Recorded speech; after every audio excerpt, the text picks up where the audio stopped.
Hey, you guys. Going on a different kind of journey today. We're going to start a sourdough journey. We'll see how it goes, though. Okay, so I talked a little bit about the sourdough stuff and the types of flours that I wanted to get in the last video. So I did go get flour. However, they did not have rye flour and they did not have spelt. But they did have einkorn flour. Sorry, I know it's backwards. I cannot fix that. But it's called einkorn. It says it's easy to digest ancient wheat. And it has all of the safety stuff down here.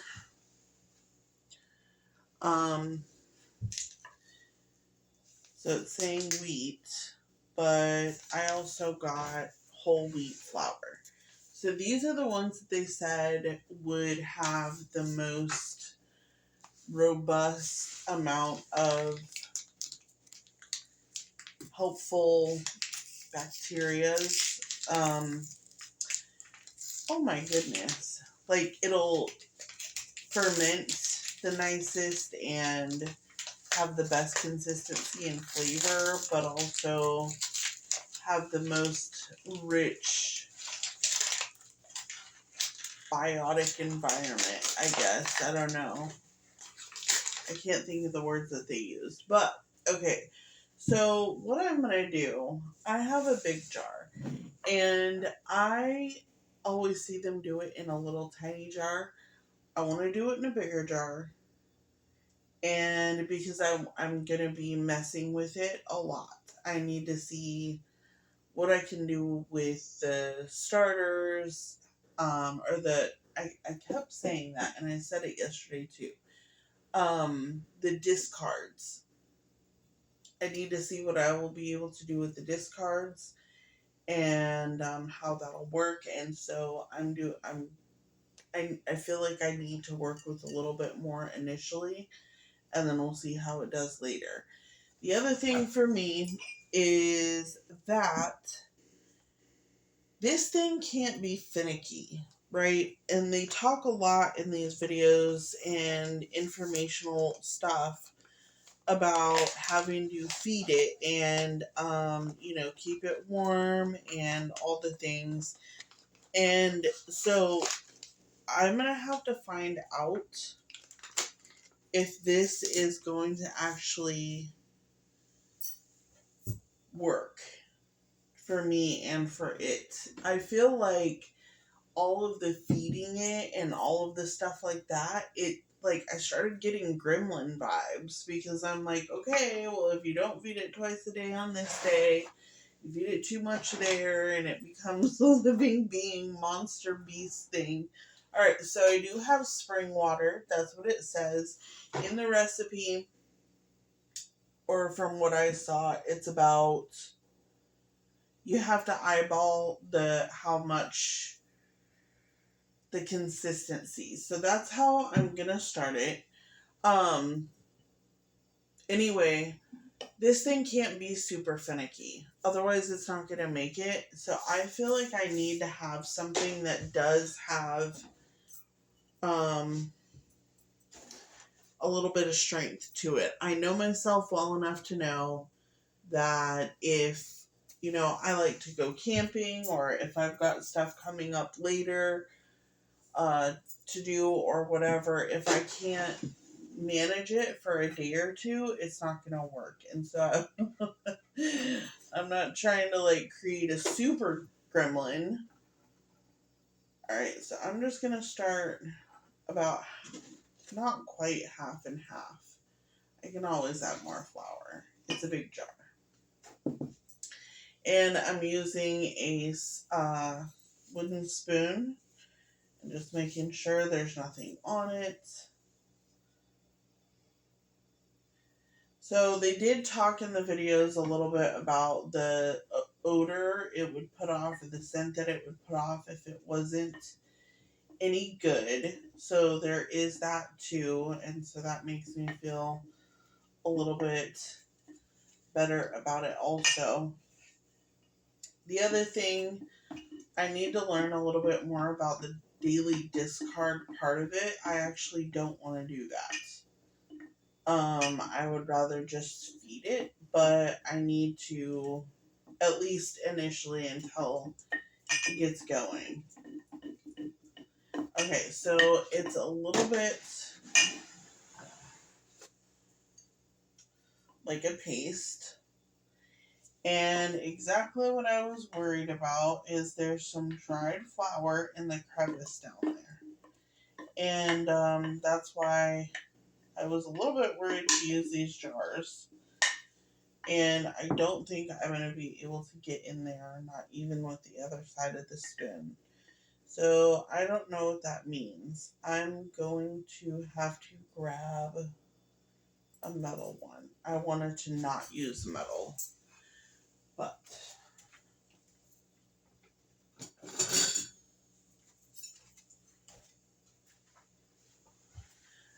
alright, let's see.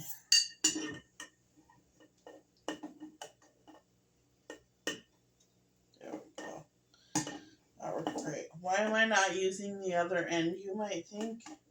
Well, because there's a little ridge in there, apparently, and this end is little tiny, and so if I was trying to hold that and get in there really strongly, my fingers would keep slipping off. This gives me more to hold on to.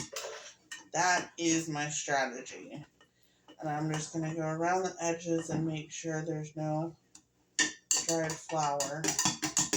I think this is probably a good consistency. It's not watery, it's not too thick, it's not a paste or a dough, it's still easily stirrable. So,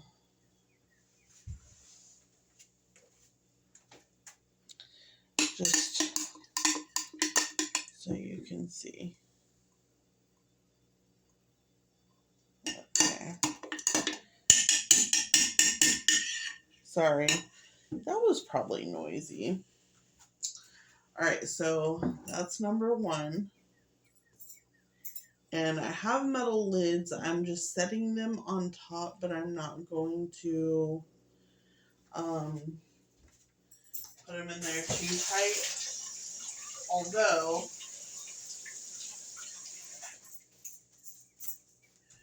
we do have, what are they called?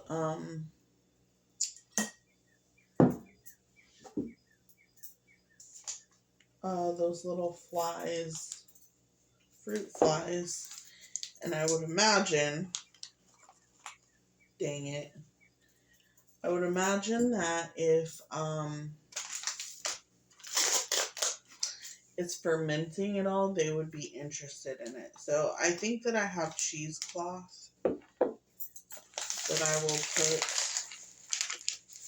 over the top of it with a rubber band just to make sure it can breathe. But so the other thing that I was looking into was kind of like how they kept it, because this really, really is strongly off the Roman style old sourdough, although I won't probably bake it the same as they do in that, because it's like a round loaf of bread that's sectioned in 6 parts. And, sorry about that. Sectioned in 6 parts, I think, and yeah. And so, I want something a little bit more springy. So, but the,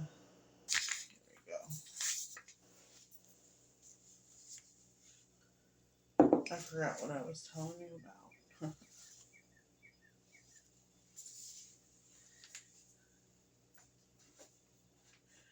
Oh, what they were keeping it in.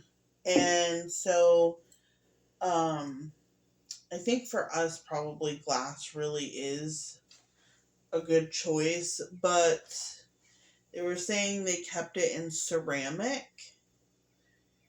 down in the cellar, which leads me to believe that it was kept at a cooler temperature, which we normally keep it at a warmer temperature.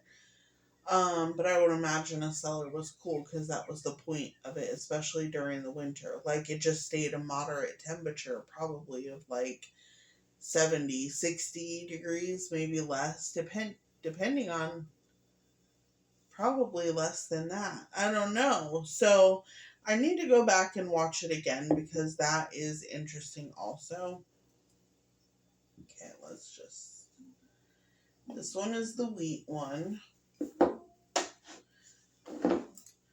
But yeah, they were saying they kept it in ceramic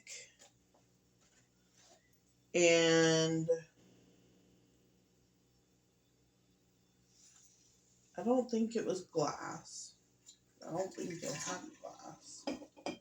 But also what you can bake it in. And I have a big old Dutch oven. My grandpa's old Dutch oven.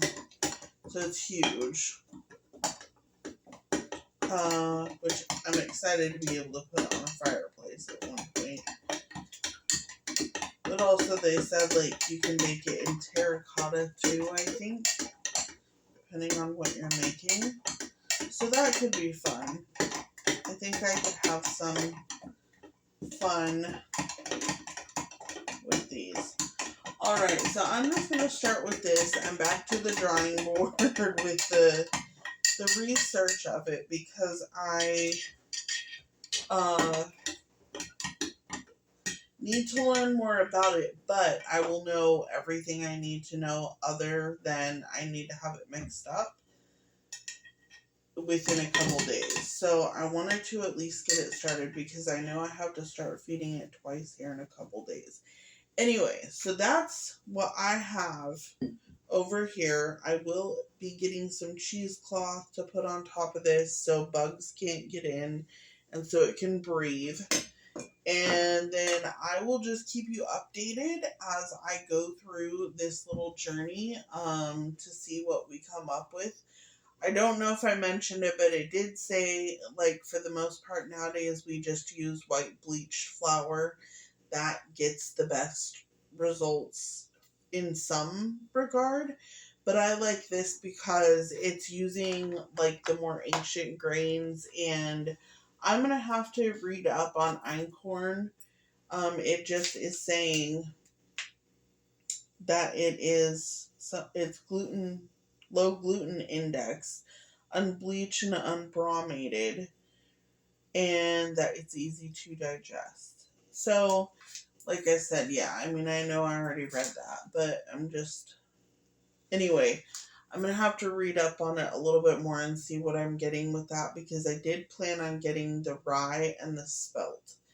So, anyway, we'll talk more tomorrow. I think you'll just be with me on my feeding and science journey with our sourdough here.